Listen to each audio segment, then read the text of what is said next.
Market नीचे आई, Pakistan Afghan war start हो गई।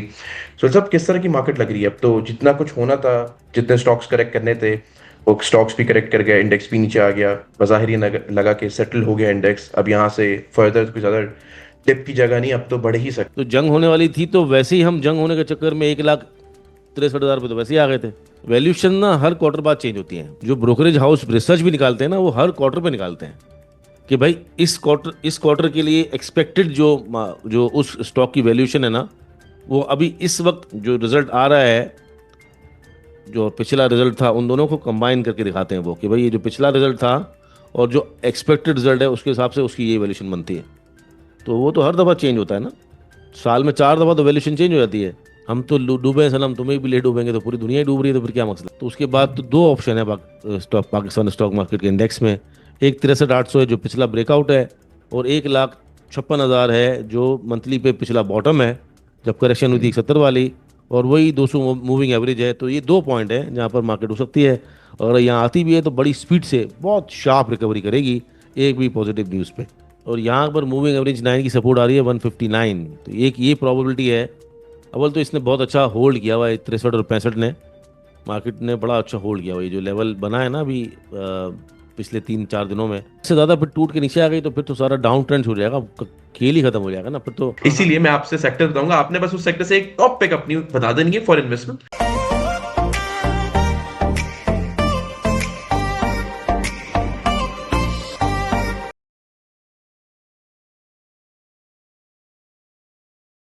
अस्सलाम वालेकुम, गेम ऑफ स्टॉक्स के एक नए एपिसोड में आप तमाम लोगों को वेलकम करते हैं। ज्वाइन कर रहे हैं शो में सोहेल फारूक साहब।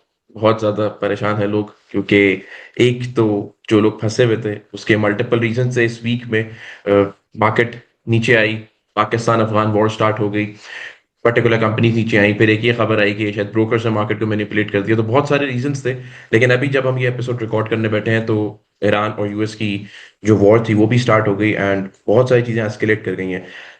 जो हो गया वो तो एक सेपरेट चीज है, जो स्टॉक्स नीचे आ गया, बट आगे चल के नेक्स्ट वीक में क्या हो सकता है, मंडे को मार्केट खुलेगी, किस तरह की मार्केट है इन दिस सिचुएशन, समझते हैं।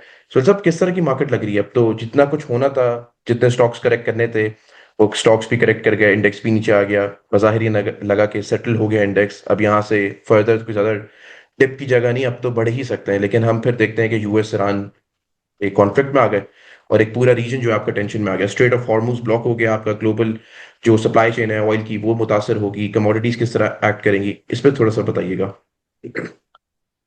अब देखो, वॉर एनालिस्ट हम नहीं हम लोग कि इस पे क्या होने वाला है। दो वॉर अचानक हो गई हैं और सबको पता है कि वॉर अच्छी चीज़ तो नहीं होती ना, मतलब कभी भी कोई जंग अच्छी चीज़ तो नहीं होती। लेकिन अब ये इसको अगर हम किस तरह देखेंगे, पिछले साल भी हुई थी ये, थोड़ी सी हुई थी जो रही थी सिर्फ इसराइल और ईरान की तरफ ना, अभी तो थोड़ा यूएसए भी अंदर आ गया है।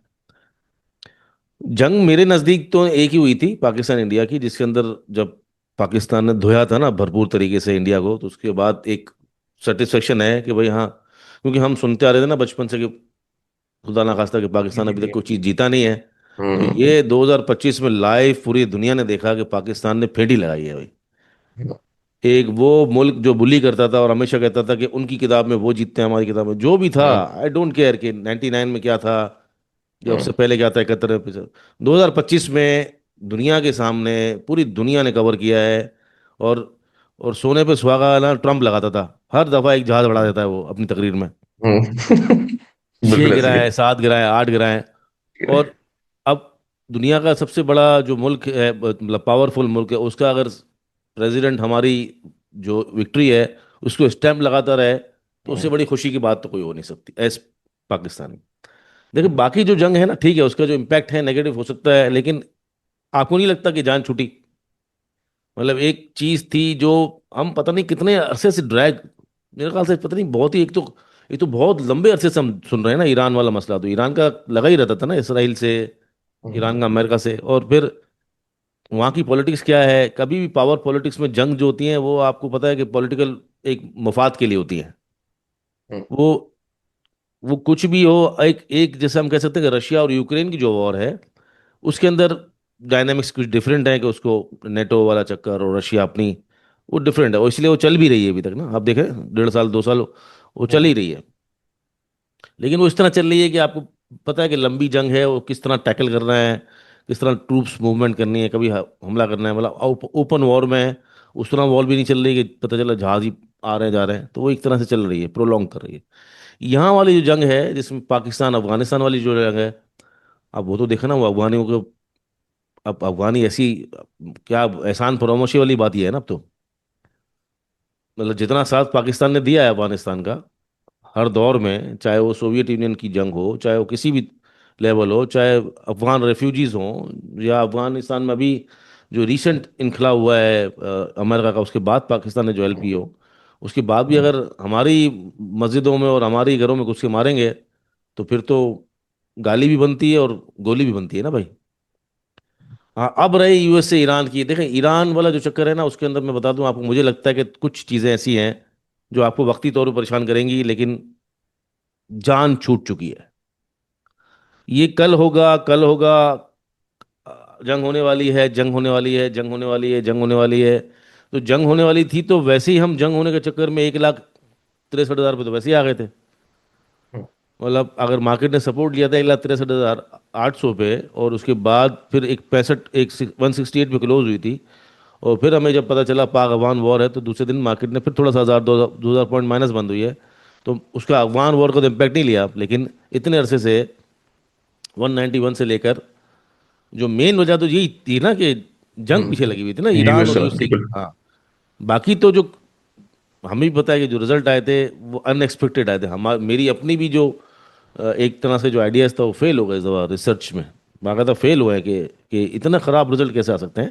खैर वो बाद में पता चलेगा इन्होंने किस तरह किया है, और तकरीबन तमाम कंपनी से ख़राब आ रहे हैं। मतलब आप एक सेक्टर के सोचते हैं ना कि यार इस सेक्टर के ख़राब आ रहे हैं, तो चलो समझ आता है, तकरीबन तमाम ही सेक्टर के ख़राब आ रहे हैं।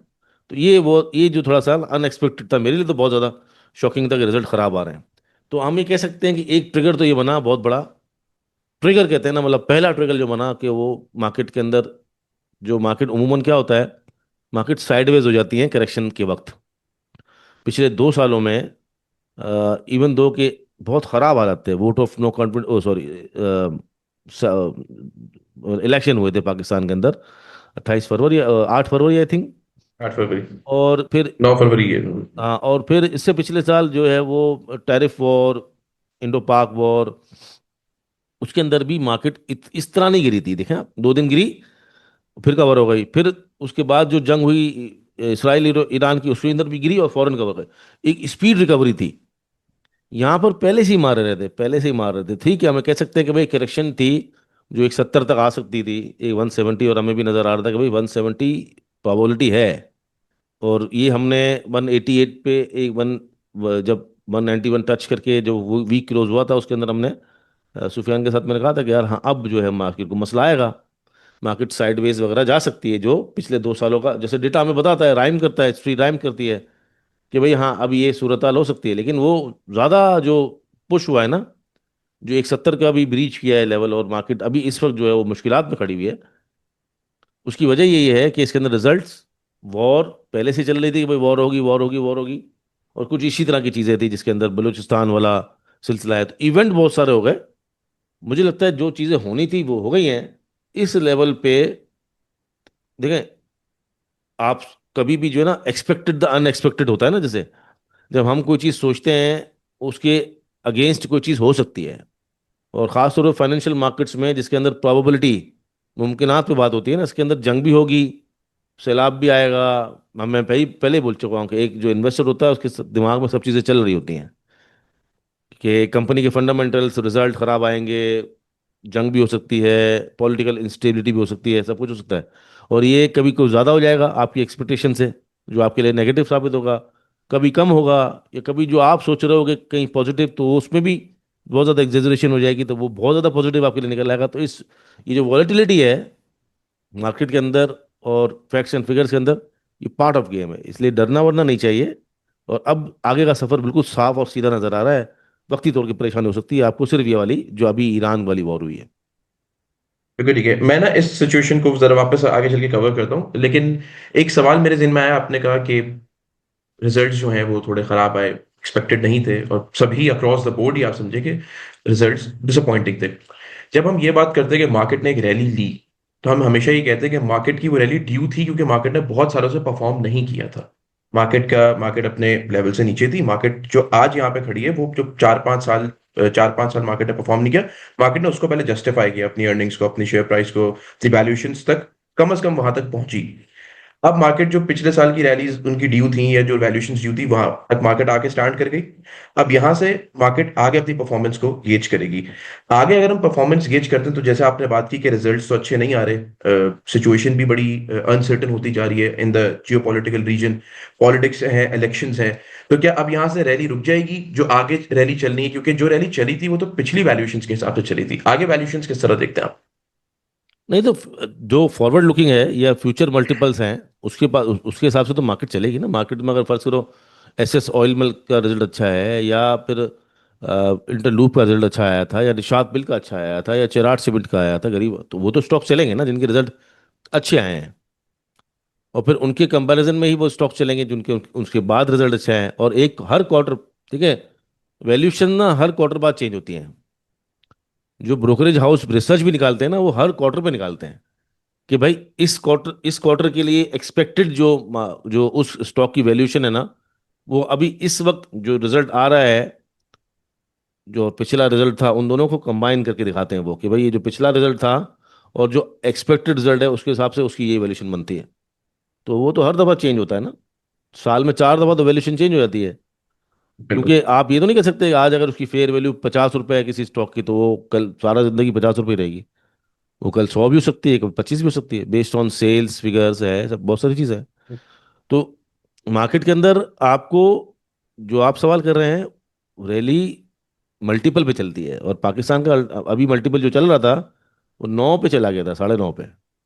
और ईल्ड भी है वो बहुत कम हो गई थी, 5-7 पे हो गई थी, और ओके। वापस मार्केट ने अपना आपको डिस्काउंट कर दिया है। तो वापस जो है वो 2 से 2.5%, 3% मल्टीपल की जगह बन गई है। ठीक है। सुन भाई, मैं एक आर्टिकल पढ़ रहा था रेड एलियो का ना, एंड वो ब्रिज वाटर एसोसिएट के मैनेजर भी रहे हैं, ही इज अ बिलियनर।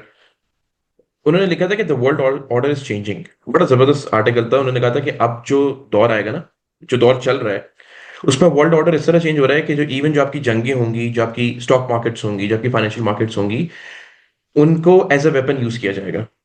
तो आपको अपनी वेल्थ को बहुत ध्यान से प्रोटेक्ट करना पड़ेगा। जिस तरह कंपनीज की वैल्यूएशन या कंपनी के रिजल्ट्स आते हैं, जरूरी नहीं कि आगे चल के वो उसी तरह ट्रांसलेट भी हो इनटू योर वेल्थ। आप इसको किस तरह देखते हैं कि जिस तरह आप कहते हैं ना कि हर अर्निंग्स, हर क्वार्टर की अर्निंग्स जो है वो ट्रांसलेट होती हैं, पिछले क्वार्टर से मैच होती हैं, हर क्वार्टर में वैल्यूएशन चेंज होती है, तो आपको नजर रखनी पड़ती है।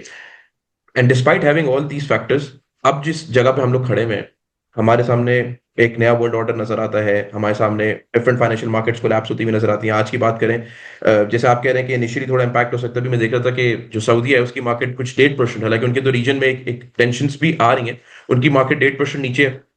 जो कोई भी मार्केट है वो मंडे को बंद होगी।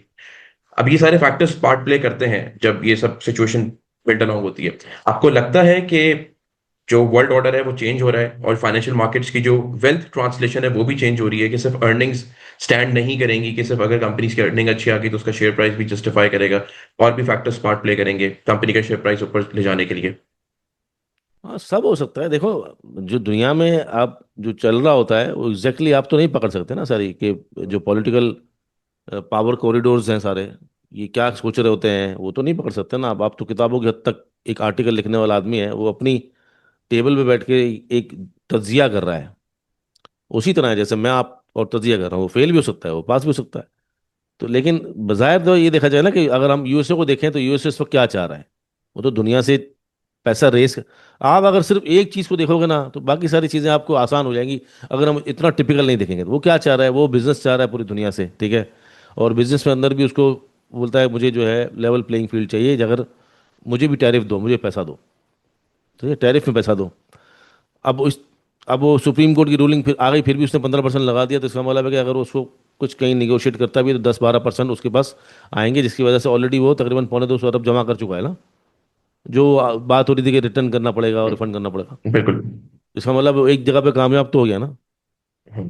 दूसरा, उसको पूरी दुनिया से चीज़ें चाहिए, ऑयल सस्ता चाहिए, मादनियात चाहिए। तो जाहिर बात है, अगर उसको अगर आप देखो तो उसके अंदर तो कोई प्रॉब्लम नजर नहीं आ रही।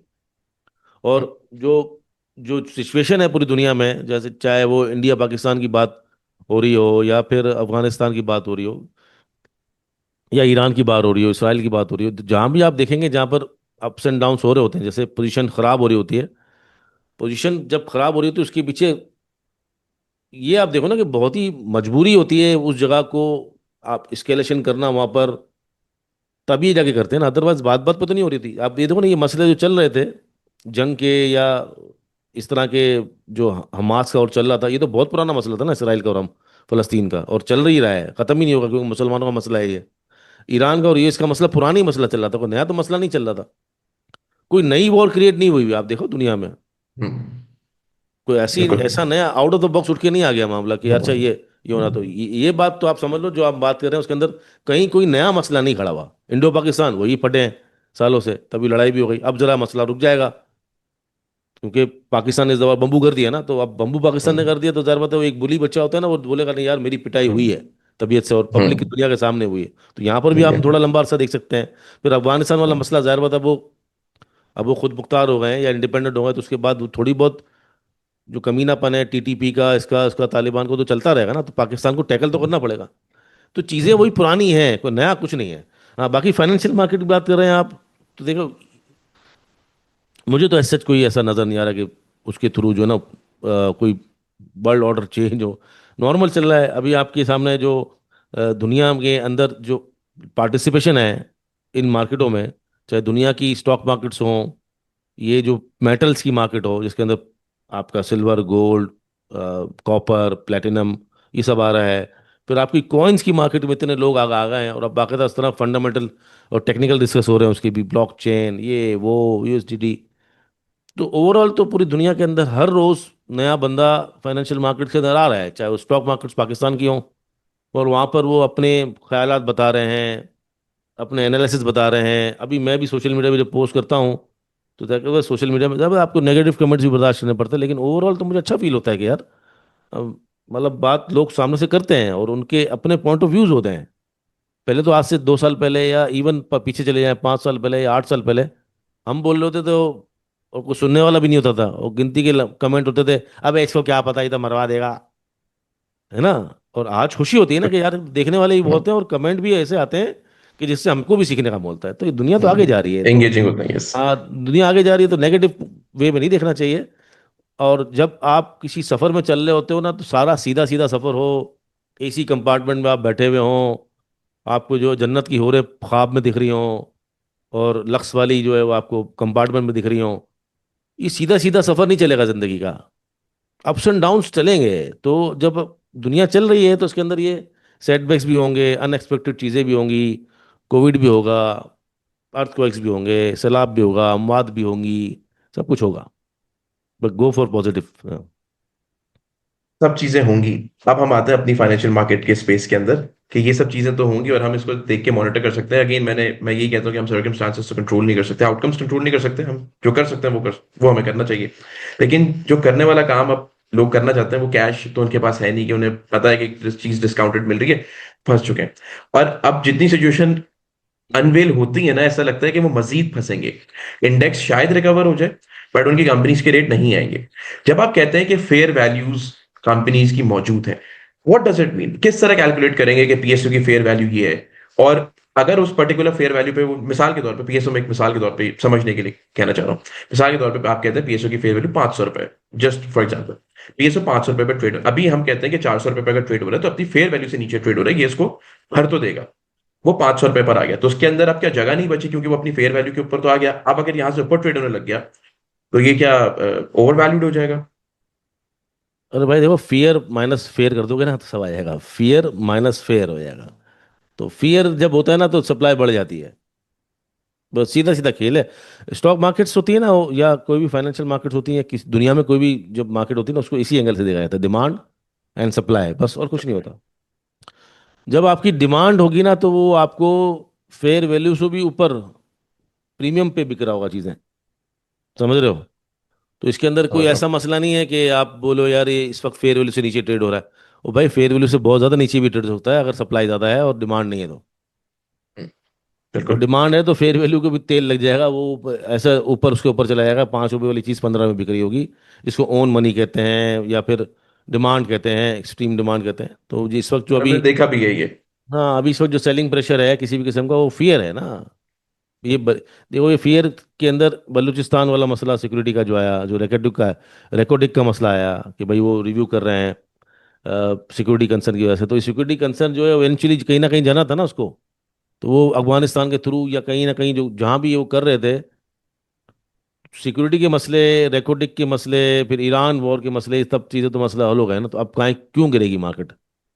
अब क्यों गिरेगी क्यों? आप बोला वजह तो पता चले। अब क्या आपकी आपको क्या लगता है कि ये जो जंग है, ये जो यूएस ईरान की जंग है, वो कितना दिन चलेगी? वहाँ खुमैनी मुझे साहब तो तो ये मर गए। शॉर्ट लिव लगती थी। मुझे तो शॉर्ट लिव लगती थी। मैंने तो ये कल सेशन कर रहा था तो मैं उनसे भी ये बात कर रहा था कि मुझे नहीं लगता कि ये बहुत लंबी ट्रांसलेट होगी। शॉर्ट लिव लगती है मुझे, क्योंकि जंग वीकेंड पे स्टार्ट करना है when the financial markets are closed, and फिर उसको एग्जीक्यूट करना, तो आई स्टिल फील कि it's a short lived war. ये मेरा एक और ओपिनियन है। काफ़ी जगह पे मेरी भी नज़र पड़ी तो लोगों ने बोला कि यार ये सारा जो है वो एक तरह से आर्टिफिशियल टाइप का लग रहा है, या मेकअप टाइप का लग रहा है, या मैनेज्ड लग रहा है, स्टेज लग रहा है। तो ये जो भी आप कह लो, इतनी सेटिंग से मतलब मार्केटें, फाइनेंशियल मार्केट पूरी दुनिया की बंद हुई, उसके बाद ये हमले होते हैं। देन रात को जो है वो खुमैनी साहब का इंतकाल हो गया पूरी फैमिली समेत। अभी भी अभी भी हम मैं देख रहा था कि ईरानियन टीवी से भी उसकी कंफर्मेशन आ गई है। जी, तो अब कंफर्मेशन आपको आ क्या, गई। कंफर्मेशन आ गई है ना, तो उसके बाद अब क्या लगता है आपको? आपको क्या लगता है कि अब ये आगे जंग बढ़ाने का, और वहां पर अमेरिका की इंटरवेंशन वैसे ही है अंदर, तो कितना कंटिन्यू रहेगा? तो अगर ये रहता भी, ये फर्ज करें 2-3 दिन और फाइनेंशियल मार्केट्स गिरती हैं, तो हमारी जो स्टॉक मार्केट है उसके अंदर बायर तो मौजूद होगा, सिर्फ सेलर तो नहीं होंगे।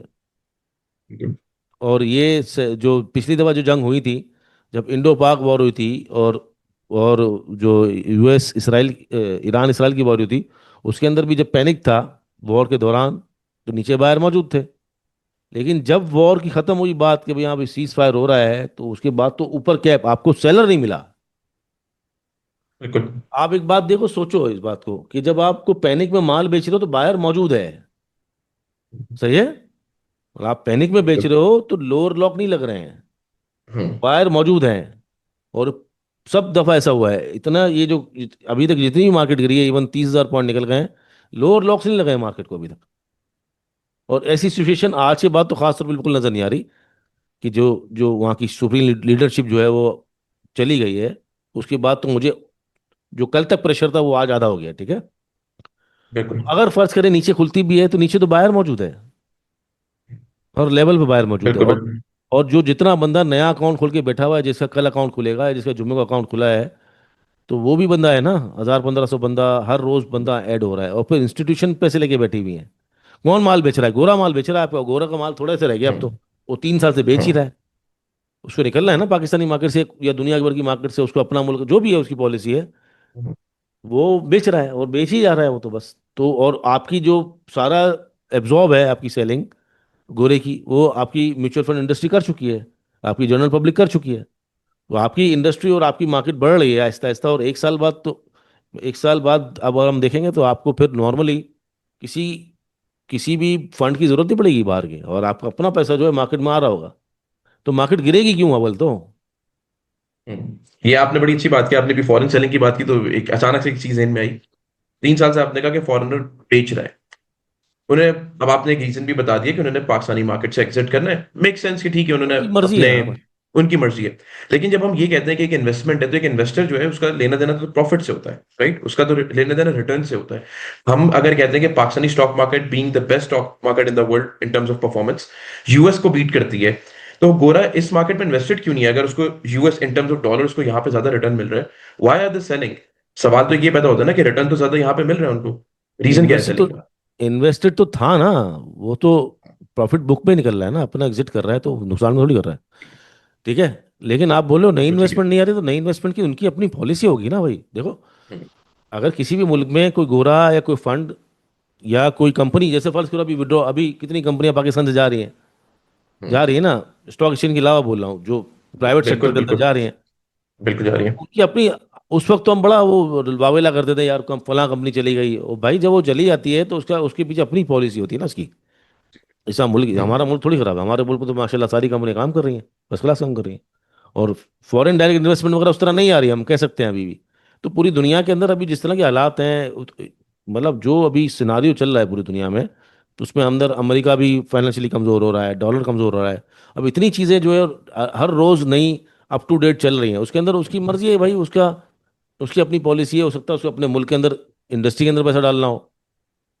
ये तो गोरे की अपनी क्या पॉलिसी है, ये तो नहीं कि हमारा मुल्क खराब है या उसको हमारे मुल्क के अंदर भाई करता ही था ना हमेशा, जब आप चाहे इमर्जिंग मार्केट में हो चाहे फ्रंटियर मार्केट में, हम्म, फ्रंटियर मार्केट का आईटीएफ भी थोड़ा बहुत तो लेते हैं ना लोग, चाहे उस तरह की बिल्कुल लेते इन्वेस्टमेंट हैं। नहीं है।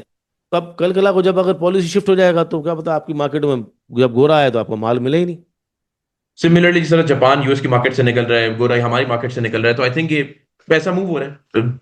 यार ये उन तो हर स्मार्ट, ये इंसान तो हर ये तो कॉर्पोरेट स्मार्ट। वर्ल्ड है ना, इंटरनेशनल कॉर्पोरेट वर्ल्ड, इसकी तो हम्म जहां मर्जी ये पैसा लगाएगा ना, हम थोड़ी रोक सकते हैं। हमने तो इसको वो जो जब इंटरेस्ट रेट बढ़ा था तो वो हॉट मनी में भी हमने इसको जगह दी थी, वो तो वहां भी पैसा लगा देते हैं जब हम्म। इंटरेस्ट रेट ज्यादा थे पाकिस्तान के अंदर। तो ये तो हॉट मनी जो होता है उसके अंदर थोड़े टाइम के लिए रखाना फिर इंटरेस्ट ले जाना, ये तो हर जगह पैसा घुमाते हैं। हो सकता है इनको कोई अपॉर्चुनिटीज दूसरी नजर आ रही हो सकता है इनको पैसा ना फिर रखना हो। आपने जिस तरह आपने बताया ना, इससे आईएमएफ की बात जरा जोड़ लेते हैं। आईएमएफ पाकिस्तान में है, और आईएमएफ ने कहा है कि स्टेबलाइजेशन इज वन स्टेप। अब आपकी ये स्टेबलाइजेशन जो है ना, वो नई इन्वेस्टमेंट्स में ट्रांसलेट होनी चाहिए। आपको नए सेक्टर्स को टैक्स नेट में लेकर आना चाहिए, इंस्टेड ऑफ कि आप कॉर्पोरेट टैक्स को इतना बढ़ाएं, उसको भी थोड़ा नीचे लेकर आए, सुपर टैक्स को थोड़ा नीचे लेकर आए, क्योंकि जो ऑलरेडी एक टैक्स नेट के अंदर है, जो लिस्टेड कंपनीज हैं या प्राइवेट सेक्टर भी है इवन, उसकी बजाय आप टैक्स नेट को बढ़ाएं। और आपकी जो इन्वेस्टमेंट्स है वो आनी चाहिए, वो अब आपकी स्टेबलाइजेशन इन्वेस्टमेंट की तरफ ट्रांसलेट होनी चाहिए। किस तरह करेगा पाकिस्तान ये सब चीजें? आपको तो उसके बारे में सोचने की जरूरत ही नहीं, उनका डायरेक्ट बंदा हमारा फाइनेंस मिनिस्टर है। ये तो बात ही खत्म हो गई। तो बोला आप बोला ये हम अच्छा बातें, बोला हम डिस्कस कर रहे हैं सर वो कैसे होगा आईएमएफ का और मुल्क की इकोनॉमी कैसे चलेगी। बोला भाई उनका डायरेक्ट बंदा हमारा फाइनेंस मिनिस्टर है, तो बात ही खत्म हो गई। हो जाए। हाँ तो बट उसमें क्या है दिस इज भाई। गुड फॉर द सेक्टर, कि अगर हमारे सुपर टैक्स थोड़ा नीचे आता है, कॉर्पोरेट टैक्स को थोड़ा सा चैनलाइज करते हैं और बाकी टैक्स नेट को बढ़ाते हैं, तो ये जो लिस्टेड कंपनीज है उनके लिए बड़ा बेनिफिशियल होगा। तो वो बस सब हो अर्निंग्स के जाएगा। ऊपर बड़ा इम्पैक्ट देखो होगा। एसआईएफसी है ना, जो फौजी हैं, फौजियों ने जिन्होंने हम्म, जंग जीती है इंडिया पाकिस्तान वाली, वही मुल्क चला रहे हैं और इतने अरसे से वही मुल्क चला रहे हैं। बाकी सामने आपके जो है ना वो सारे मेकअप आर्टिस्ट जितने आते हैं ना, जब ये हकीकी आज़ादी और फलाना दिमागा ये सब, इनका कुछ इनको कोई कुछ नहीं पता होता। ये फौजी चला लेंगे, इनको चलाना है। और फौजियों ने ये बंदा रखा हुआ है, ये आईएमएफ का बंदा। तो 28वीं तरमीम भी ले आएंगे, गवर्नेंस भी अच्छी हो जाएगी पाकिस्तान के अंदर। जो ये फाइनेंशियल मसले हैं ना, ये इकोनॉमी के मसले, ये भी ग्रेजुअली हल होंगे। 25 करोड़ का अनगवर्न किस्म का मुल्क है, इतनी स्पीड से नहीं होगा। हर चीज़ होगी स्लोली स्लोली ग्रेजुअली। पिछले 3 साल इस हुकूमत के पाकिस्तान की तारीख में अच्छे निकले हैं, अच्छे और स्टेबल निकले हैं।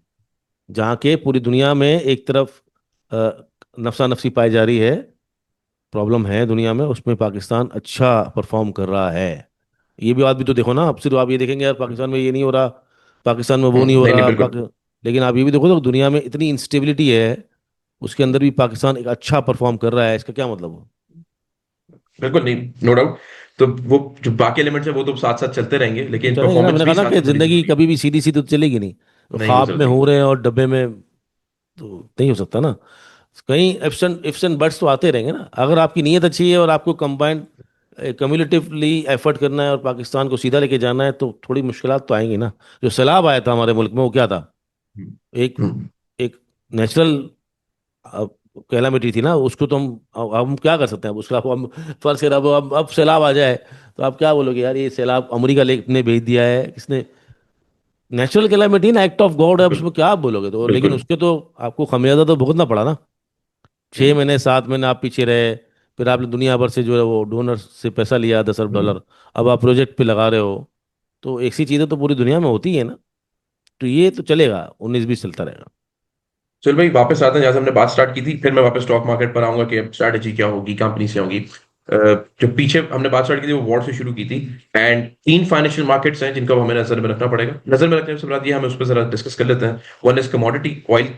अगर प्रेशर में खुलता है, ऑयल ऊपर जाता है, तो पाकिस्तान पे क्या इम्पैक्ट करेगा? आपका गोल्ड और जो कमोडिटीज हैं वो भी एक्सपेक्टेड है कि शायद ऊपर हो जाए, क्योंकि पैसा मूव कर जाएगा equities to the commodity market. इन स्टॉक्स को किस तरह देखते हैं इन तीनों मार्केट से, थोड़ा सा अगर आप खाका देखो बता दें।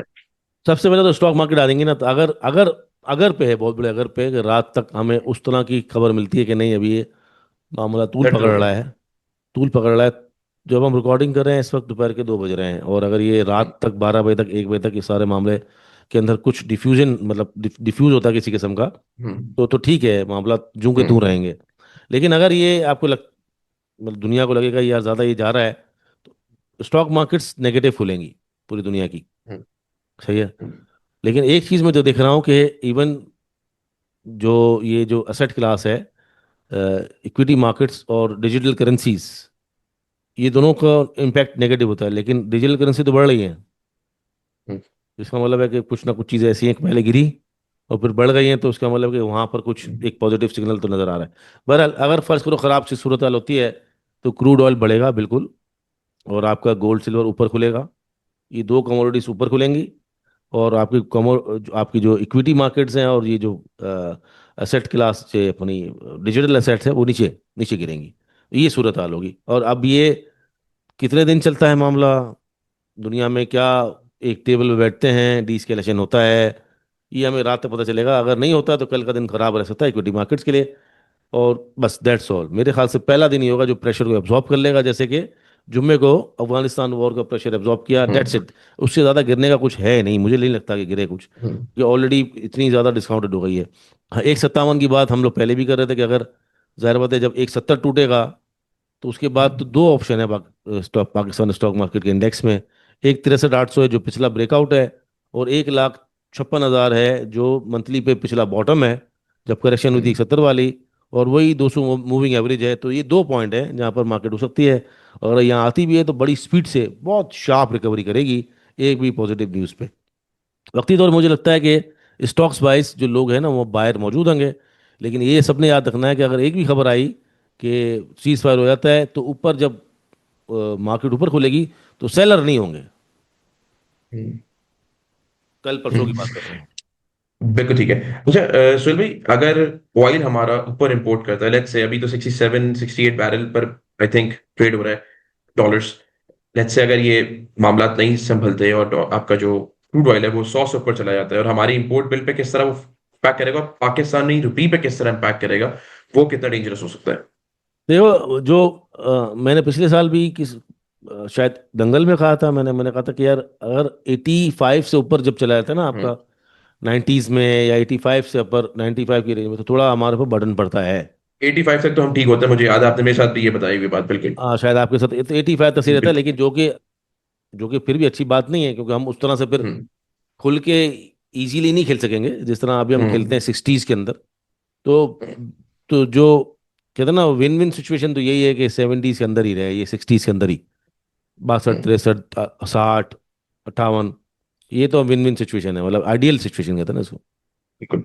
70s के अंदर, क्योंकि मार्केट के अंदर जब ऑयल 66 से अबव ट्रेड होना शुरू हो जाएगा ना, ओ तो 66 से अबव मतलब है कि फिर 76 तक वो ट्रेड कर सकता है, यूं यूं यूं यूं यूं जिगजैग जिगजैग। तो इसकी एक रेंज है जो बुलिश रेंज के अंदर आएगा, फिर वो 72 73 के बाद, 75 76 के बाद, सॉरी। लेकिन 66 एक ऐसा लेवल है कि जिसके अंदर एक नई रेंज के अंदर ऑयल आ सकता है, 66 to 76। तो अगर मान लेते हैं कि अगर आने वाले 10 15 दिन में 70 हो जाता है, या फिर बहुत ज़्यादा प्रॉब्लम होती है और ये वक्ती तौर पर 80 90 हो जाता है, तो ये बहुत ज़्यादा टाइम तक रहेगा नहीं। आप ये समझ सकते हो कि 15 दिन 20 दिन, अगर ये सारी चीज़ अगर मगर में है, तो इससे ज़्यादा कोई नहीं है। और इतना इतना बड़ा प्रॉब्लम मुझे नज़र नहीं आ रहा कि अगर ये 90s के अंदर चला भी जाता है for the time being, 80s के अंदर, तो प्रॉब्लम नहीं आएगा। और यूं ही अगर ये बात खत्म होगी कि भाई ये मसला सारा खत्म हुआ, रिजॉल्व हुआ, तो ये वापस इसके अंदर इसको 60s के अंदर आ जाना है ऑयल को। ठीक है। चलो, आपने बात की कि 156 भी हमें दिखता है, अगर वो हमारे एक जो मंथली के बॉटम पे जब लास्ट करेक्शन हुई थी तो हमें एक नजर आता है कि वो एक लेवल बन सकता है। आपको लगता है कि वो लेवल टच करेगी मार्केट, अगर प्रेशर लेट्स से एक दिन से ज्यादा 2 दिन पे चला जाता है, तो आपको लगता है वो वाला लेवल आ सकता है मार्केट का? यार विक तो मार सकती है ना, मतलब विक तो सही है। मार सकती है ना। अगर मतलब इंट्राडे के अंदर अगर फर्स्ट करो, अगर बहुत ज़्यादा पैनिक, पब्लिक पैनिक बहुत करती है। अभी जुम्मे वाले दिन जो माल बेचा है पब्लिक नहीं बेचा ना, सुबह सुबह जंग का देख हम्म, के। हम्म, पब्लिक को तो आप नहीं पकड़ सकते ना कि नहीं बेचना चाहिए भाई। आप इक्विटीज, म्यूचुअल फंड भी जो है ना वो पब्लिक के रिडम्पशन में माल बेचती हैं। इंस्टीट्यूशन जो है ना, यस, जो इंश्योरेंस है और बैंक्स हैं और अदर ऑर्गेनाइजेशन है, वो सुबह सुबह पैनिक में माल कभी नहीं बेचती हैं। हम्म, मतलब गलती हो सकती है राइट। आपसे, ठीक है, आपको मार्केट रीड करने में गलती हो सकती है, आपने बाइंग की, वो स्टॉक उस वक्त नहीं गिरा, बढ़ा, गिर गया। इवन इंस्टीट्यूशंस भी जब अपना माल लेने जाती है तो वो उसके बाद फौरन चलना नहीं शुरू हो जाता। वो भी कभी नुकसान में बेचते हैं, कभी वो स्टॉक लेते हैं तो नीचे चला जाता है, लेकिन बस हमारी जनता ही है जिसको स्टॉक लिया और उसको सिर्फ ऊपर चाहिए, और वो ना नीचे देख सकती है, ना वो नीचे उसको रखना है, सिर्फ उसको एक चीज़ लेनी है और ऊपर बेचना है, फिर लेनी है फिर ऊपर बेचना है, बस उसके बाद एक ही रूल है अवाम के पास। अवाम अगर हमारी स्टॉक लेती है ना और वो नीचे गिर जाए तो उसके बाद उस बस वो उसने जीना आराम कर देना, भाई स्टॉक नीचे क्यों गया। जो जो स्टॉक लेने वाले लोग हैं ना, उसके अंदर भी बड़ा प्रॉब्लम है कि उनको पता नहीं है कि कौन सा स्टॉक ले रहे हैं, इन्वेस्टर कौन है, ट्रेडर कौन है, ट्रेडिंग किस तरह करनी है। अच्छा, इन्वेस्टमेंट करनी है तो किसमें करनी है, लोग यूनिटी फूड में इन्वेस्टमेंट करके बैठे हुए हैं और पूरी दुनिया से सवाल कर रहे हैं यूनिटी में क्या होगा। अब मैंने रील बना के भी कहा, भाई आपको अगर पता ही नहीं है कि इस कंपनी करती क्या है, इसकी क्या बुक्स है, तो आपने इन्वेस्टमेंट की कैसे। तो एक्चुअली इन्वेस्टमेंट नहीं की उन्होंने, ट्रेडिंग की है, और ट्रेडिंग की है तो स्टॉप लॉस नहीं लगाया। फंस गए फिर वो तो ट्रेडिंग में। हमारे जो अवाम है ना उसको यही पता नहीं है एक्चुअली कि ट्रेडिंग और इन्वेस्टमेंट होती क्या है सबसे पहले तो, और ना उसको जानना चाहते हैं। वो बोलते हैं बस मैं शेयर लूंगा और शेयर ऊपर बेचूंगा, अब वो ट्रेडिंग के ज़मरे में आए या इन्वेस्टिंग के ज़मरे में आए, हमें हमें नहीं पता, और जब वो गिर जाएगा तो हम गालियाँ देंगे बस सबको। होल्ड करना, स्टॉक को नीचे देखना, कभी कभार ऐसी चीज़ें हो जाती हैं जिसके अंदर आपके बस में नहीं होती कि भाई आपने जो तमाम हालात हैं, जंग है या इवन टेक्निकल चार्ट्स पे रीडिंग फेल हो गई, तो वो वक्ती तौर पे स्टॉक आपको तंग कर सकता है। फिर आपके पास प्लान भी क्या है, उस स्टॉक को नीचे कितने परसेंटेज में जाके लेना है, 20%, 15%, देन आप उसमें ऐड ऑन करते हो, और आप कंपनी कौन सी है जिस पे आपको एतमाद हो कि नहीं यार ये कंपनी जो है मुझे उम्मीद है कि ये जो ही हालात से होंगे ये मुझे बहुत अच्छा रिटर्न देगी। तो पूरी स्ट्रैटेजी नहीं है ना हमारे लोगों के पास। तो इसलिए फिर भी आपने। विग विग बन जी जी। सकती है, जो आपने कहा ना, मैंने कहा ये जो जितना लेवल आ रहा है ना, मैं आपको दिखा भी दूंगा एक दफ़ा क्या क्या लेवल नजर आ सकते हैं, प्रोबेबिलिटी होती है, और वहां पर विग बन सकती है और वापस मार्केट ऊपर आ सकती है। क्योंकि ठीक है सुहेल भाई, लेवल देखते हैं, बस एक सवाल मैं आपसे और पूछना चाहूंगा। मिसाल के तौर पे कोई बंदा सीमेंट सेक्टर में इन्वेस्टेड है, और एक तो वो सिचुएशन है, तीन बंदों की सिचुएशन ले लेते हैं। एक बंदे तो वो जो कैश पर है, तो वो तो ऐसे ऐसे अच्छी कंपनीज को रख सकते हैं, उनका तो बड़ा सिचुएशन स्टांस क्लियर है कि if you have cash you are the king, आप अच्छी अच्छी कंपनी को होल्ड करें, बहुत अच्छी अट्रैक्टिव रेट्स में मिल रही है। दूसरे बंदे वो हैं जो फंस गए, वो सिर्फ होल्ड करेंगे, अगर इवन इन्वेस्टमेंट वाला स्टॉक है और कैश पर है तो थोड़ा थोड़ा एवरेज आउट कर लें, अगर 30% नीचे मिल रहा है, 25% नीचे मिल रहा है। ट्रेडिंग वाला है तो होल्ड कर लें, इस रेट पे बेचे नहीं। एक वो लोग हैं जिनका थोड़ा सा कैश है, वो थोड़ा सा इन्वेस्टेड भी है। अब एक सवाल ये है कि फॉर एग्जांपल एक सीमेंट सेक्टर है, सीमेंट में दो कंपनीज की मिसाल ले लेते हैं, एक है lucky cement being the top top company in the cement sector, और एक है हमारे पास मेपल लीफ सीमेंट, जो भी हमें एक अच्छी नजर आती है कि चले मेपल लीफ भी गेंद दे देगी। अब अगर जिस बंदे के पास कैश है, क्या वो मेपल लीफ, उसको मेपल लीफ भी नीचे आ गया, लकी भी नीचे आ गया, क्या उसको मेपल लीफ को एवरेज आउट करना चाहिए, या उसको उसको रहने देना चाहिए कि जब ये बढ़ेगा मेरे रेट पर आएगा मैं फिर निकलूं, मैं लकी सीमेंट ले लेता हूं क्योंकि मुझे वो डिस्काउंटेड प्राइस पे मिल रहा लकी लेना चाहिए ऑफकोर्स, उसका पोर्टफोलियो भी है। तो ठीक है। डाइवर्सिफाइड हो जाएगा, और हम्म। उसको एज भी मिलेगी कि इंशाल्लाह जब भी एक साल हम्म। बाद 2 साल बाद दोनों स्टॉक उसके बढ़ेंगे तो रिटर्न अच्छा देंगे और डाइवर्सिफाइड भी हो जाएगा। बिल्कुल ठीक है। ये मैंने सिमेंट की एक एग्जांपल ले ली ताकि फिर आप तमाम अक्रॉस द बोर्ड सेक्टर्स को इस तरह, जो लोग इस तरह की सिचुएशन में भी है तो वो देख सकते हैं। सो मतलब लेवल आप कुछ दिखा रहे थे मार्केट के। मैं मंथली चार्ट आपको दिखा देता हूँ, और मैं ये लोगों से ये कहूँगा यार, ये जो चीज़ें हो जाती है ना जंग वंग, ये अपॉर्चुनिटी होती है आपके लिए। हम्म। अगर आपको अपॉर्चुनिटी है, अगर मिल रही है तो आपको अवेल करना चाहिए लोगों को, बाकी मर्जी है। लोगों को लगता है भाई इतना प्रेशर में मार्केट खुलेगी, तो भाई प्रेशर में खुल रही तो प्रेशर में तो आप ये समझ लो कि मौका मिल रहा है ना सबको। नजर आ रही है आपको स्क्रीन? जी बिल्कुल आ रही है, बिल्कुल आ रही है। अच्छा, हमने लास्ट टाइम बात की थी कि ये मूविंग एवरेज 5 है, वो टूटना नहीं चाहिए, बड़ी स्ट्रांग है। अ, उसके बाद सिनारियो ये है कि इससे पहले भी विग लगी थी, ये जो विग लगी थी गालिबन ये जंग की होगी कोई। हाँ, जंग की है ये। जंग, जंग हाँ, में जैस में यही हाँ, जंग की थी। जंग की विग है, और जंग की विग में इसने इसको ऑनर किया था मूविंग एवरेज 9 को, और यहाँ पर मूविंग एवरेज 9 की सपोर्ट आ रही है 159, तो एक ये प्रोबेबिलिटी है। अव्वल तो इसने बहुत अच्छा होल्ड किया हुआ है 63 और 65 ने, मार्केट ने बड़ा अच्छा होल्ड किया हुआ है। ये जो लेवल बना है ना अभी पिछले 3-4 दिनों में, ऑन एन एवरेज 165 का अच्छा अच्छा बना है, 163, 165 इस तरह का। नीचे भी एक लेवल है जो ऑलरेडी डबल बॉटम मंथली पे था, 157, तो 157 को टच करने आ सकती है, और आएगी तो बड़ी स्पीड से ऊपर चली जाएगी। देखिए उसके नीचे कुछ भी नहीं है, 159, 157, ये जितने भी 7, 8, 10 हजार पॉइंट है, ये एक तो बहुत बड़ी बात कोई नहीं है मेरे ख्याल से। मेरा अपना ख्याल है, आई थिंक कि मैं फेल भी हो सकता हूँ, क्योंकि जंग की हालात में तो आप 100% कुछ नहीं बता सकते। लेकिन मुझे लगता है ये 7 हजार, 8 हजार पॉइंट जो है ना, इससे ज़्यादा कुछ भी नहीं है। अगर इससे ज़्यादा फिर टूट के नीचे आ गई तो फिर तो सारा डाउन ट्रेंड हो जाएगा, खेल ही खत्म हो जाएगा ना फिर तो। आप फिर अगला मरहला तो बहुत दूर हो जाएगा। हम्म। फिर तो कोई ऐसी चीज़ नहीं है, मूविंग एवरेज 13 वगैरह देखनी पड़ेगी, लेकिन फिर तो वही लेवल आ जाएंगे। ये जो लेवल हैं आपके बीच में, कोई ऐसा लेवल नहीं है कोई सपोर्ट करता हो बड़ा मंथली पे। जहां पे पैर टिका है। पैर टिकाने वाली बात तो जो है ना, मुझे नज़र यही आ रही है कि एक जो 63 वाली जो टिकाई है, उसके बाद अगला 157 है, और मूविंग एवरेज पे 159 है। ये दो लेवल अच्छे हैं, बाकी तो आई थिंक कोई मसला इतना नज़र नहीं आ रहा मुझे।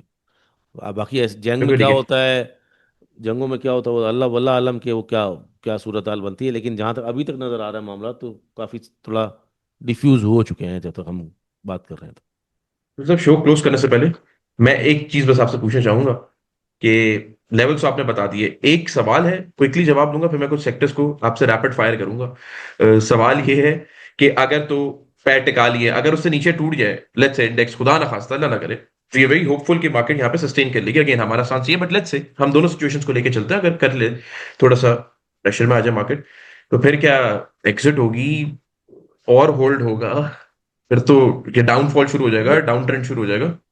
या जंग वगैरह की सूरत हाल में प्रोडिक्शन करना तो ऐसे ही है कि आपने कि भाई ये जीतेगा वो जीतेगा, मतलब दो आदमी मुक्का हम्म। मारा और आपको सब पता है कि यार ये मुक्के सब नूरा कश्तियां हैं, तो उसके अंदर हम कितना क्या प्लान है उनका, किस तरह वो सोच रहे हैं, वो तो हम नहीं सोच सकते। लेकिन अलबत्ता पाकिस्तान के अंदर ऐसी कोई सिनारियो मुझे नजर नहीं आ रहा कि भाई फौरन ही 2 महीने 3 महीने तक ऑयल ऊपर रहे, इन्फ्लेशन बढ़ जाए, इंटरेस्ट रेट बढ़, मतलब पूरी दुनिया की इकोनॉमी चेंज हो जाए। तो अगर वो होनी है तो फिर अलग बात है। फिर तो हम तो डूबे सनम, तुम्हें भी ले डूबेंगे, तो पूरी दुनिया ही डूब रही है, तो फिर क्या मसला है। लेकिन फिलहाल मुझे लगता है फिर तो विशेष। ऐसा सच कोई पैनिक नहीं करना चाहिए, रमज़ान लोगों को एंजॉय करना चाहिए, और इंशाल्लाह अगर पैसे हैं तो, अगर अपॉर्चुनिटी मिलती है कि आपका स्टॉक बहुत ज़्यादा डिप पे मिल रहा है, और कुछ नए स्टॉक आप लेना चाह रहे थे, दिस इज़ द टाइम। 1 साल बाद 2 साल बाद ये स्टॉक आपको जो है 12-13 के मल्टीपल में मिलेंगे, क्योंकि कोई मसला रहने वाला नहीं है। अब अगर ये ख़त्म होती है, आज नहीं, कल नहीं, परसों, 8 दिन बाद, 15 दिन बाद, तो फिर क्या मसला है जो रह जाएगा। ईरान का हमने वैसे, अफगानिस्तान को वैसे हमने लपेटना शुरू कर दिया आज से, ठीक है। इंडिया हम्म। को हम एक दफ़ा लपेट चुके हैं। इस वॉर के अंदर थोड़ा सा नज़र आ रहा है भाई कि जो मिडल ईस्ट है वो भी ज़रा शामिल हो गया है। जो बड़ा, जो आपको चीज़ें नज़र आ रही हैं कि रिजीम चेंज, असल जो फोकस्ड है वो रिजीम चेंज पे होता हम्म। हुआ नज़र आ रहा है। तो जो पर्पज़ है वो भी सब होता हुआ नज़र आ रहे हैं, ठीक है। तो तमाम चीज़ें मुझे ऐसी नज़र आ रही हैं कि बाय टेक्स्ट बुक चल रहा है सब कुछ। तो मुझे लगता है कि लोगों को होल्ड करना चाहिए, मुझे अभी भी लगता है लोगों को होल्ड करना चाहिए, क्योंकि एग्जेजरेशन हो गया है बहुत ज़्यादा। ऑलरेडी मार्केट इतनी गिर चुकी है खामा खा, हम्म। 30 हजार पॉइंट खामा खा निकल चुके हैं यार 191 से। हम जो एक्सपेक्ट कर रहे थे ना, वो एक्सपेक्ट ही कर रहे थे कि 181 से लेकर 191 की रेंज बाउंड होगी, जितने पिछले सालों में हुआ है। और उसके बाद जब टूटा तो मैंने कहा 170 बहुत है, तो मार्केट के अंदर डाउन ट्रेंड वाला अप ट्रेंड ही तोड़ दिया पूरा ना, इतनी ज़्यादा प्रेशर के अंदर। तो हम्म। अगर ये मार्केट में डाउन ट्रेंड ही होना है, तो पता चली पाकिस्तान का तो कोई हुकूमत चेंज होने वाली है, या पता नहीं अर्ली इलेक्शन होने वाले हैं, इमरान खान बाहर आने वाला है। अगर ऐसा कुछ यहाँ पर होने वाला तो मुझे नहीं पता। बाकी ओवरऑल मुझे तो कोई प्रॉब्लम नजर नहीं आ रहा, और बाकी लोगों को होल्ड करना चाहिए और नई बाइंग अपॉर्चुनिटी तलाश करनी चाहिए, अच्छे स्टॉक्स। अच्छा एक बात याद रखिएगा बिल्कुल कि यहाँ पर बड़ा प्रॉब्लम होता है कि लोग कहते हैं कि लोग ले हैं क्या, आप हाइब्रिड ये स्टॉक्स यही लेंगे बता रहा हूँ। हाँ, आप नस्ली कंपनी लेंगे, आप लकी लेंगे, आप मेपल लीफ लेंगे, आप मैं निजी खान आ रहा हूँ लेंगे। सर, आ रहा हूँ, इधर इधर हाँ, इधर आप, अब मैं पूछूंगा मतलब सर। ये इन्वेस्टमेंट वाली बात होती है। अगर आपने ट्रेडिंग करनी, तो बिल्कुल। ट्रेडिंग से रिलेटेड मैं मैं कोई भी व्लॉग्स रील में ट्रेडिंग से रिलेटेड नहीं बनाता हूँ, क्योंकि ट्रेडिंग नहीं ट्रेडिंग में एक बता चीज होती है, रहा। Entry and exit. यस, इसीलिए जब आपने बात की ना, मैंने आपको कहा था शो में इसी पे क्लोज करूंगा, जब आपने बात की कि हमें अपॉर्चुनिटी मिलेगी, डिस्काउंटेड कंपनीज मिलेंगी, सेक्टर्स हमें नीचे मिल रहे हैं, मल्टीपल अच्छा मिल रहा है, फेयर वैल्यूज अच्छी मिल रही हैं, सस्ता मिल रहा है, यहाँ से अपॉर्चुनिटी की जगह फॉर मैं इन्वेस्टमेंट। तो मैं क्लियर कर दूं जी आपको जी। कि मैं स्विंग और लॉन्ग स्विंग और इन्वेस्टमेंट की बातें करता हूं, और वहाँ पर मेरे पास जो हम्म। सिलेक्शन है वो मेजोरिटी 90% ना रॉक सॉलिड स्टॉक है। 5-10% मैं रिस्क लेता हूँ, वो भी ऐसी कंपनियों में जिसके अंदर एंटिटी कुछ नज़र आती हो। आपको कराची इलेक्ट्रिक है या कुछ इस तरह की तमाम चीज़ें, सिनर्जी वगैरह। मेरा अपना पूरा एक फॉर्मेट है जिसके अंदर 60-70 कंपनी से ऊपर है भी नहीं। जिन्होंने अगर किसी ट्रेडिंग के बारे में सुनना हो, एंट्री एग्जिट के बारे में सुनना हो ज़्यादा, तो वो मोहम्मद सुफियान से रुजू करें हमारा डिपार्टमेंट इसका एंड मैं बस सुहेल भाई, अब यही जो आपने बताया ना, आपने मेरे साथ भी बहुत बार बताया है, आपने अपनी वीडियोस में मतलब बेतहाशा और बेइंतहा तरीके से आपने कंपनीज बता दी कि हर जबान ज़द आम हो गई, बट फिर भी लोग भूल जाते हैं। हाँ हाँ। इसीलिए मैं आपसे सेक्टर बताऊंगा, आपने बस उस सेक्टर से एक टॉप पिक अपनी बता देनी है फॉर इन्वेस्टमेंट। तो जल्दी से हम कुछ सेक्टर्स को कवर करते हैं फॉर ऑटो। ऑटो में तो बड़ी बात करना मुश्किल है, लेकिन ऑटो में क्योंकि सारा डाइवर्ट हो गया ना उधर उस तरफ, जेको की तरफ। एक और चीज़ है, जेको में नॉन शरिया कंप्लाइंट लोग समझते नहीं, निशात मिल शरिया कंप्लाइंट है। निशात मिल की दोनों जो दूसरी कंपनी है वो नॉन शरिया है, निशात चुनिया पावर और निशात पावर। तो लोग समझते हैं यार ये वो भी नॉन शरिया, नहीं ऐसा नहीं है, वो अपना अलग हिसाब। जो होंडाई पेलासाइड लॉन्च हुई है उसका भी 12% जो है वो निशात मिल में है, डायरेक्ट। हुंडई दस हुंडई परसेंट है निशात मेरे निशात ख्याल से, बारह 10% परसेंट है। 12% है। 12% है। हाँ 15 मिलर हुंडई, ट्रैक्टर के पास है, और आई थिंक 10-12% निशात के पास है। हाँ 10 या 12% है निशात मिल के यस। पास, और मिलेट ट्रैक्टर के पास भी। तो ऑटो में अगर आइडियल सिचुएशन देखें तो मिलेट ट्रैक्टर, क्योंकि उसकी ट्रैक्टर की सेल भी अच्छी आई है, और 15% जो है वो उसका हुंडई निशात का भी है। तो वर्क निशात की करती गाड़ियाँ है, भी यस। बिकती हैं तो कुछ ना कुछ प्रॉफिट वहाँ से आएगा। अगर जो डायरेक्ट जो दूसरी पैसेंजर कार की बात अगर आप कर रहे हैं, तो उसके अंदर तो सिर्फ ये आती है निशात चुनिया पावर और निशात पावर, जो कि नॉन शरिया हैं और नॉन डायरेक्ट शरिया। ऑटो लिस्टेड नहीं है। और उनकी अगर हम काम करेंगे तो उनकी पेरेंट कंपनी में काम करेंगे, निशात मिल के अंदर। तो डायरेक्टली कोई पैसेंजर कार में नहीं है, लेकिन मैं वैसे मिलेट ट्रक पर जाऊंगा ऑटो सेक्टर में। और और हम अगर टेक्सटाइल में करें तो निशात मिल्स को कर लेते हैं, हम इस तरह कर लेते हैं। डबल हो इस तरह हम जाएगा। कर लेते हैं, बिल्कुल सही। फार्मा। फार्मा में देखो, मैं हमेशा कहूंगा यार वो स्टॉक लेने चाहिए जिसके अंदर ना ग्रोथ आपको, अ, एक तो पेडअप कैपिटल भी बढ़ाओ, बड़ा पेडअप कैपिटल हो, उसकी सेल्स ग्रोथ भी नजर आ रही हो, इंस्टीट्यूशन बैक्ड भी हो, आप सेफ भी रहते हैं, और सबसे अच्छी बात उसके अंदर रोज ट्रेडिंग भी कर सकते हैं। इन्वेस्टमेंट करें, ट्रेडिंग भी करें। Glaxo, Glaxo. सीमेंट। ग्लेक्सो जो है वो नंबर वन है मेरे लिए। सीमेंट। सीमेंट में lucky, always lucky, any time any anywhere lucky. Technology.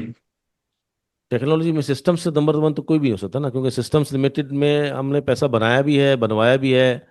तो सिस्टम लिमिटेड। ऑयल पर आते हैं, पहले ऑयल एक्सप्लोरेशन का बताते हैं, फिर ऑयल मार्केटिंग का कर लेते हैं। यार ऑयल में ना, जो दो दो चीज़ें हैं ऑयल में, अगर देखें, जो अगर मसला जिनको लगता है यार कैश का मसला रहता है, ये सर्कुलर डेट का मसला रहता है, तो अगर वो नहीं, अगर उसको अगर आप हटा देते हैं, ओजीडीसी इज बेस्ट। ज़्यादा पोटेंशियल नज़र आता है बनस्बत अर्निंग के हिसाब से। अगर आप अर्निंग मल्टीपल वगैरह सब देखते हैं ना, तो उसकी जो अर्निंग है वो माड़ी के बराबर है, हम्म। तो प्राइस जो है ना आधे हैं और तो। शेयर प्राइस आते, एग्जैक्टली। हाँ तो इसलिए ओजीडीसी मेरी, यूं अगर अगर आप लोग ना हम्म। देखें ना कि यार, तो 290 मुझे लगता है कि 80 में आइडियल मिल रहा है इस वक्त। और जो उसका पूरा आगे की आप किताब पढ़ें, कैश फ्लोज बेहतर हो रहे हैं, उसको पेमेंट भी मिल रही है। तो पेमेंट्स मिल उस, रही हैं, उसके बाद फिर आगे रेको टेक, फिर बहुत सारे मामला और हैं डिविडेंड जो भी बेहतर दिया है इस क्वार्टर का, 4 बेहतर भी दिया। दिए, तो मुझे लगता है कि यस, चारों ओजीडीसी इज का। Number one pick. हाँ और मार्केटिंग में। अटक पेट्रोलियम, पहले अब मैं तो, सही है। आप जब इन्वेस्टमेंट बोलते हो तो अटक पेट्रोलियम, लेकिन अगर आपको यूं करना है कि जिसके अंदर आपको फ्लक्चुएशन भी मिले और आपको इन्वेस्टमेंट भी करना है, तो फिर पीएसओ, रिफाइनरी। अटक रिफाइनरी। जबरदस्त। अटक group is solid group. Chemical. Chemical में लकी कोर इंडस्ट्रीज। LCI। मुझे भी अभी कंपनीज याद है, लेकिन मैं वही बता रहा हूँ ना, कितनी भी बता लें लेकिन लोग भूल जाते हैं, तो हमें बार बार शायद बतानी पड़ती है। ट्रांसपोर्ट। ट्रांसपोर्ट में तो पीआईबीटीएल बेस्ट है, क्योंकि वो दो ही कंपनी है, एसएलजीएल और पीआईबीटीएल। तो अगर आप एक पूछेंगे ऑप्शन देंगे तो पीआईबीटीएल ही है। फर्टिलाइजर। फर्टिलाइजर में एफएफसी। FFC। नीचे आ गए काफी। यहाँ पे तो लोग उससे क्या इन्वेस्टमेंट यार, भी कर यार ऊपर भी तो इतना चला गया था ना, सकते हैं। इतना ज्यादा चला गया अच्छा, था ऊपर तो। ट्रेडिंग, और लोग ट्रेडिंग भी कर रहे थे ना, फिर प्रॉब्लम ये है ना कि ट्रेडिंग वाली लिया ट्रेडिंग के सेंस से था, बाद में फिर वो फंडामेंटली स्ट्रांग है तो होल्ड वो कर तो ही अच्छी लेते हैं। बात हो गई ना, लोगों को पता चला यार अच्छे इन स्टॉक में भी ट्रेडिंग हो सकती है, तो अच्छा है ना। ट्रेडिंग होती अगर है। अगर ये हाथ में रह जाते हैं तो आपको डर नहीं होता ना। मैं तो ये कहता हूँ कि डर यार नहीं अगर होता। आपको ट्रेडिंग भी करनी है तो हाइब्रिड में क्यों नहीं करते हो भाई। बिल्कुल। ये लोगों को इस समय अमेजॉन कुछ दे बैंक दिला के और चला जाएगा, yes. FFC, Engro holding, Hub power, इन कंपनियों में लोगों ने ट्रेडिंग भी की है, स्विंग भी किया है, इन्वेस्टमेंट पावर भी में किया आ है। गया हब पावर। ठीक है जी, पावर में हब पावर आ गया। हब पावर तो बहुत आगे चला जाएगा, और इंशाल्लाह अगर हम्म। उसका सेक्टर चेंज होना चाहिए वैसे तो। अब पावर में नहीं रहा। अगर आप पावर एग्जैक्टली। में बात करेंगे तो कराची इलेक्ट्रिक। सही है जी, हम दोनों नोट कर लेते हैं पावर में, और जब तक सेक्टर चेंज नहीं हो रहा तब तक के लिए हम इनडायरेक्टली पावर ले लेते इनडायरेक्टली ऑटो की कंपनी है निशात मिल और हब पावर। हैं। निशा। सही हो वो गया ले जी। सकते हैं सारे चार्जिंग स्टेशंस लग रहे हैं, गाड़ियां BYD आ रही है। बैंक। इस वक्त। फैसल बैंक आपका फेवरेट। मैंने निजान बैंक और मैंने कहा फैसल बैंक चल इस वक्त फैसल बैंक, क्योंकि उसका मैं लास्ट ऑर्डर फॉरवर्ड आया था। लुकिंग के हिसाब से ऑलरेडी चल रहा था, मैंने पहले ही बता दिया था मेरा फैसल बैंक फॉरवर्ड लुकिंग। मेरा इस साल का टारगेट भी 160 रुपए का है उसका। जबरदस्त। 2026 के दिसंबर का टारगेट 160 रुपए का है, बेस्ड ऑन उसकी करंट अर्निंग्स, उसको जो लास्ट क्वार्टर आया है ना, और उसका डिविडेंड, हम्म। कंसिस्टेंट डिविडेंड भी है उसका, और ओवरऑल जो बैंकिंग सेक्टर की परफॉर्मेंस है। फिर और डिपॉजिट्स हैं, एग्जैक्टली वो ज़्यादा भी बेहतर हो नजर सकता आ रहा है, लेकिन ये ज़रा मैं है। थोड़ा सा कंट्रोल करके 155 160 तक का टारगेट दे रहा हूँ। हालात भी देखे ना। प्रॉपर्टी लास्ट सेगमेंट लेते हैं, प्रॉपर्टी। प्रॉपर्टी प्रॉपर्टी में या रीट, रीट, जेबीडीसी। देखो प्रॉपर्टी रीट अब ना, जो सबसे बेहतर तो दो ही स्टॉक्स है ना, जैसे एक तो उसमें डीसीआर आ जाता है रियल एस्टेट में। हम्म। हम्म। तो रीट के अलग अगर आप बात करेंगे तो डीसीआर से बेटर कोई भी नहीं है। हम्म। इसके अंदर एक आध कंपनी और आ गई है आजकल, लेकिन उसके ज़्यादा अभी पता नहीं, पड़ेंगे। इमेज की रीट भी आया हुआ है, एक दो जीआरआर भी, पता नहीं कौन कौन से हैं, लेकिन मुझे जी जी। पता नहीं उसके बारे में।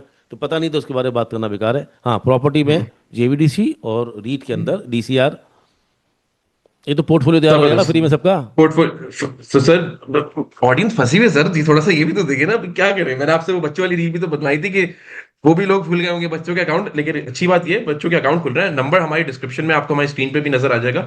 आप अपने माइनर्स के अकाउंट जो है स्टॉक मार्केट में ओपन करवा सकते हैं। उस पर हम लोग कोशिश करेंगे, हम लोग यहाँ पे ना आई कार्ड पे या डिस्क्रिप्शन में एक अटैच कर दें हमारी जो वीडियो है रील की, जिसमें सोहेल साहब ने बच्चों का पोर्टफोलियो बताया। अगर आपके बच्चे 18 साल से कम है और आप स्टॉक मार्केट में उनका अकाउंट प्रोसेस कराते हैं, तो कौन कौन सी कंपनीज आपको उनके बच्चों के पोर्टफोलियो में रखनी चाहिए वो भी हमने बता दिया। हमने आपको भी इन्वेस्टमेंट के लिए बता दिया, एंड कल की मार्केट भी बता दी, आगे भी फॉरवर्ड लुकिंग चीजें बता दी। And thank you so much Sohail sahab being on the show.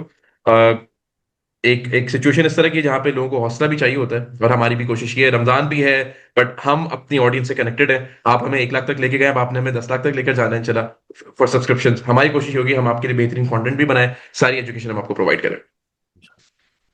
Thank you so much and take care. मिलते हैं नेक्स्ट एपिसोड में सुमीत के साथ, के इंशाल्लाह अगले हफ्ते की मार्केट और आपके स्टॉक्स बेहतर रहेंगे।